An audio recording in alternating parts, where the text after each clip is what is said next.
మీ రోజున రొయ్యూరు నుంచి కంకిపాడు వెళ్ళేటు దానికి సంబంధించినటువంటి ప్రధాన రహదారి ఇంతకు ముందు గత 5 ఏళ్ల కాలంలో ఎన్ని ఇబ్బందులు పడ్డారో మీకు తెలుసు. ప్రత్యక్షంగా మీరు ఇక్కడ ఉన్నారు కాబట్టి, స్థానికులు కాబట్టి. సో ఈ రోజున పవన్ కళ్యాణ్ గారు గాని, లేకపోతే కూటమి ప్రభుత్వం అధికారంలోకి వచ్చిన తర్వాత గ్రామాలకు నిధులు ఇవ్వడం, విధులు కల్పించడం, ప్రతిదీ కూడా రోడ్లు ఖచ్చితంగా రహదారులనేవి మనకు ప్రధానంగా కావాల్సినవి అని చెప్పి వాళ్ళు నిర్ణయం తీసుకోవడం ఎలా ఉందంటారు ఈరోజు ఈ రోడ్డు నిర్మాణం జరగడం? చాలా బాగుందండి ఉమ్. నిర్మాణం జరగటం. అసలు మరీ ఇది దారుణంగా ఉండే రోడ్లు చెప్పడానికి కూడా ఇల్లు లేదు. అవును. చాలా ప్రతి ఇబ్బందులు పడే పల్లెటూరు కూడా గత 5 ఏళ్ల ఎక్కడైనా కాలంలో సరే అయితే ఎక్కడైనా సరే ఉమ్, వెళ్ళేవాళ్ళం కదా, ఏదో ఒక ఊరు వెళ్తా ఉంటాం కదా, ఇప్పుడు చూసాం కదా షాడారం వెంట అటు ఊరు సైడ్ మంటాడు సైడ్ అటు వెళ్ళేవాళ్ళం కదా. అసలు మరీ గోతులు దారుణంగా ఉండే రోడ్లు. ఉమ్. అబ్బో ఈ రోడ్లు ఏంటి ఎప్పుడు బాగుపడతాయి అనుకునేవాళ్ళం. ఉమ్. మరి జగన్మోహన్ రెడ్డి గారు మాత్రం నేను కేవలం బటన్ నొక్కాను, డబ్బులు వేసాను, నేను ఎంతో సేవ చేశాను, సన్మానాలు చేయాలని మాట్లాడుతున్నాడు. మరి చేసేవాళ్ళు చేయలేదండి. మరి అయితే ఉమ్, డబ్బులు ఇచ్చారో చేసేవాళ్ళు ఆపేశారు ఆ పనులు. మరి ఉమ్, ఆయన బట్టలు నొక్కితే మరి ఉమ్. కేవలం మాటలు తప్ప చేతలు జరగలేదంటారా? చేతలు జరిగినాయి అనుకో. ఇప్పుడు ఇప్పుడు ఈయన వచ్చేవాళ్ళు కాదు కదా. ఉమ్.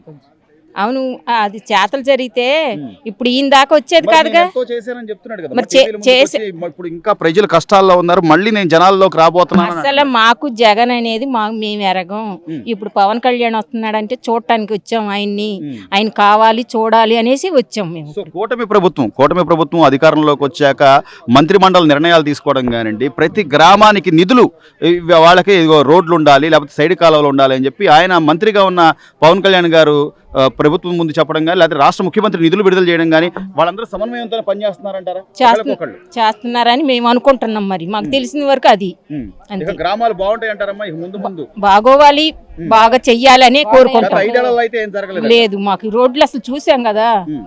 ఏమీ లేదు ఎలా మాకు. ఉండేదమ్మా మీ పరిస్థితి? ఎలా ఉండేది అసలు ఈ రోడ్ల మీద మీరు నడవాలంటే? అసలుకి వెళ్ళటానికి బాధ అయిపోయేది. కంకిపాడు వెళ్ళటానికి ఆటోలో వెళ్ళినా బస్సులో వెళ్ళినా మరీ దారుణంగా ఉండేయండి. అప్పుడు మా కళ్ళ బురదలో మేము వెళ్ళాం కంకిపాడు బ్యాంక్ పని మీద ఉండి. ఉమ్. వెళ్ళి ఈ రోడ్డు మరి వంతుని కాడ నుంచి అక్కడ వరకు ఉమ్. మా కళ్ళవుతూ ఆ చెరువు దాకా మా గ్రామాలంటేనే ఖచ్చితంగా మళ్ళీ మన ఊళ్ళోకి వెళ్ళాలి, ఏదైనా కొనుక్కోవాలన్నా తెచ్చుకోవాలన్నా. అంటే పొలాల్లో నడిచినట్టు బురదలో నడవాలంటే రోడ్ల మీద ఇక్కడ ఊరు ప్రయాణం అయితే వెళ్ళలేం కదండి. అవును. ఆ బురదలో ఉమ్. అసలు చాలా ఇబ్బంది. అసలు గత చూస్తే 5 అప్పుడు ఏళ్లలో అయితే చాలా ఇబ్బందులు పడ్డారు.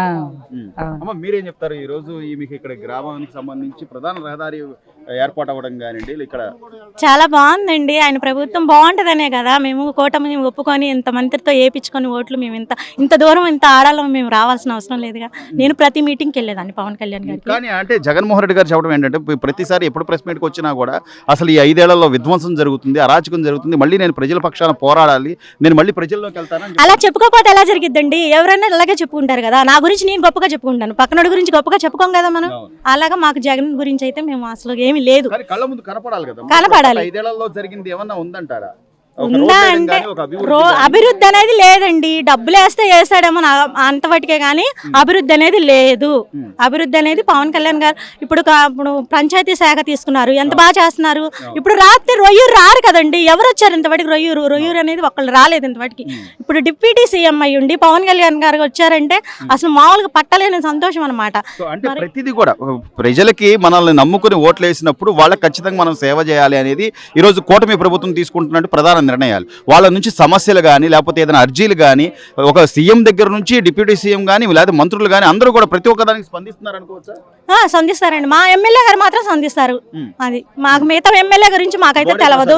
కాదు సార్, మా ఎమ్మెల్యే గారు కుమార్ రాజు గారు. కుమార్ రాజు గారు మీకు అటు మారిపోయిందంటే మేము కుమార్ రాజు గారు పామర్ నియోజకవర్గం. మా కుమార్ సార్ గారు బాగా వచ్చేవాళ్ళు, బాగా చూసేవాళ్ళు మా రొయ్యూరు మొత్తం. అసలు ఆయన రాకపోయినా బాగా ఇబ్బంది అన్ని చూడటం కానీ చేయటం కానీ, రొయ్యూరు రావటం కానీ చేయటం కానీ మాట్లాడటం కానీ వస్తారు, వస్తారు. అనిల్ కుమార్ గారు అలా రాలేదు, అలా సంధించలేదు. అనిల్ కుమార్ రాలేదు. కుమార్ రాజా గారు ఏ చిన్న విషయం అయినా సరే వస్తారు.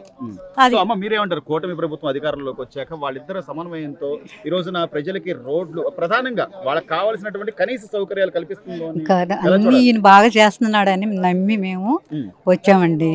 అది జరగాల్సింది మాకు. చంద్రబాబు నాయుడు గారు చెప్పింది ప్రతిదీ కూడా ఆయన ఆయన ఇచ్చిన హామీలన్నీ నెరవేర్చుకుంటూ వస్తున్నారంటారా? వస్తున్నాడు మాకు మట్టికి చక్కగా సంతోషంగా ఉండి ఈ రోడ్లు అయ్యిను బందర్ వరకు చూసినా కూడా ఎక్కడికక్కడికే గుంటల వరకు ఇదిగా ఉందా. మరి ఆయన చేశానని సంతోషం పడినా ఆయన వరకు సంతోషం వరకే కానీ ప్రజలు సంతోషం లేదు. కానీ గత 5 ఏళ్లలో అమ్మ జగన్మోహన్ రెడ్డి గారు ఆయన ఇంటి చుట్టూ లేకపోతే ఆ గ్రిల్స్ లేకపోతే ఆ గందరగోళం తప్ప ఏనాడైనా గ్రామ స్థాయిలో నిధులు ఇవ్వాలి, వాళ్ళకి ఇబ్బందులు ఉంటాయి, వాళ్ళని పట్టించుకోవాలని ఏనాడైనా ఆయన రివ్యూలు కానీ మీటింగ్లు కానీ ఏమైనా జరిగినాయి అంటారు గత 5 ఏళ్లలో? లేదండి, మామూలుగా ఇది అట్లాగే జరుగుతాయి, జరిగినాయి పట్టించుకునే వాళ్ళు లేరు. ఇప్పుడు మాకు ఇది బాగుంది కాబట్టి ఇది సంతోషంగా ఉండే కాబట్టి మా అందరికి సంతోషంగా ఉందా. ఎంత వచ్చింది ఈ రోజున? అట్లా గత ప్రభుత్వంలో ఏదైనా ఒక సమస్య ఉంటే దాన్ని అసలు అక్కడ దాకా ఎక్కడ వెళ్ళిచ్చారు? ధైర్యంగా చెప్పే పరిస్థితి ఉందంటారా? లేదు కదా సార్, అక్కడ దాకా ఎక్కడ వెళ్ళిచ్చారు? అసలు ఆ ప్రభుత్వం అక్కడ దాకా వెళ్ళలేదు కదా. మనం ఇప్పుడు ఆయన రాబట్టే కదా మీడియా వాళ్ళు వీళ్ళందరూ. మీరు డిప్యూటీ సీఎం చూడడానికి ఇంత దూరం ఆయన ఒక 5 అడుగుల దూరంలో స్టేజ్ ఉంది, మీరు ఇంత దూరం వచ్చారంటే వాళ్ళ పరిపాలనా విధానాన్ని బట్టే కదా. అదే జగన్మోహన్ రెడ్డి గారు వస్తే మీరు వెళ్ళేవాళ్ళం కాదు, చెట్లు కొట్టేయడం ఇవన్నీ ఉండేవి, వెళ్ళేవాళ్ళం కదా సార్. ఆయన రాడు, రారు, ఎందుకంటే కరకట్ట మీద నుంచే వెళ్తారు. ఆయనైనా సరే గత 5 ఏళ్లలో ఎప్పుడు మా రొయ్యూరు వచ్చిన వాళ్ళు కాదు, ఎవరు రాలా. మొత్తం మీద ఏమంటారమ్మా ఈ రోజున ఈ కూటమి ప్రభుత్వం వచ్చిన తర్వాత పరిస్థితులు ఎలా ఉన్నాయి అంటారు? చాలా బాగుందండి. పెద్దమ్మా ఇప్పుడు పెన్షన్ గానీ టైంకి వస్తుందా? అంత పెన్షన్ గానీ లేకపోతే రోడ్లు వేయడం గానీ అన్ని బాగున్నాయి. ఇయే కదా మనకు కావాల్సిన కనీస సౌకర్యాలే కదా కావాలి. అంతేగాని ఏదో బటన్ నొక్కాను డబ్బులు వేసానంటే సరిపోద్దా? పిల్లల చదువులు రోడ్లు అవి బాగుండాలండి. ముందు భవిష్యత్తు పిల్లల భవిష్యత్తును రోడ్లు అయినా ఏదైనా మంచి పనులు చేయాలి. అంతేగాని ఏదో డబ్బులు ఇస్తున్నాము 10,000 ఇస్తున్నాము అవి వాడేసుకుంటున్నారు చక్కగా. ఇక అది మంచిదంటారా? జగన్మోహన్ రెడ్డి గారు అనుకున్నారమ్మా నా అక్క చెల్లెలంతా నేనేదో డబ్బులు వేసాను కదా నాకు ఓట్లు వేసేస్తారు చేశారు. సౌరపతులు చేయడానికి 10,000 ఇస్తున్నారు. 10,000 ఎందుకండి? పిల్లల చదువులు అవి చూస్తే మంచి చేయడం అవి చూస్తే బాగుంటది. కానీ రోడ్లు పరిపాలన అవి చేస్తే బాగు చేస్తే ఏదైనా బాగుంటది, భవిష్యత్తు బాగుంటది, పిల్లల భవిష్యత్తు. ఎందుకంటే డబ్బులు ఇస్తున్నామంటే 10,000 కష్టపడుకోలేరా?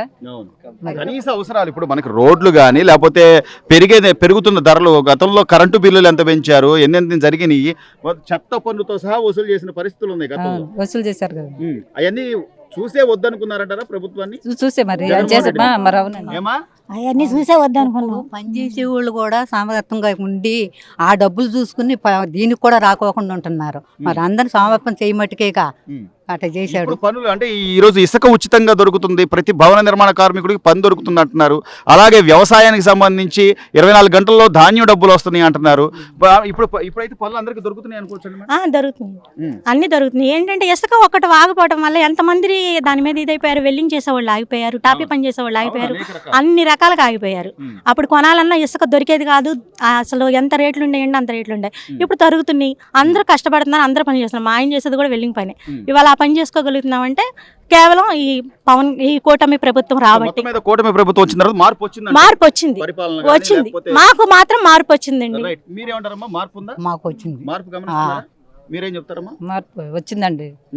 24 గంటల్లో డబ్బులు పడుతుంది. ఎవడు డబ్బులు అండి వేసాము, పడినాయి డబ్బులు.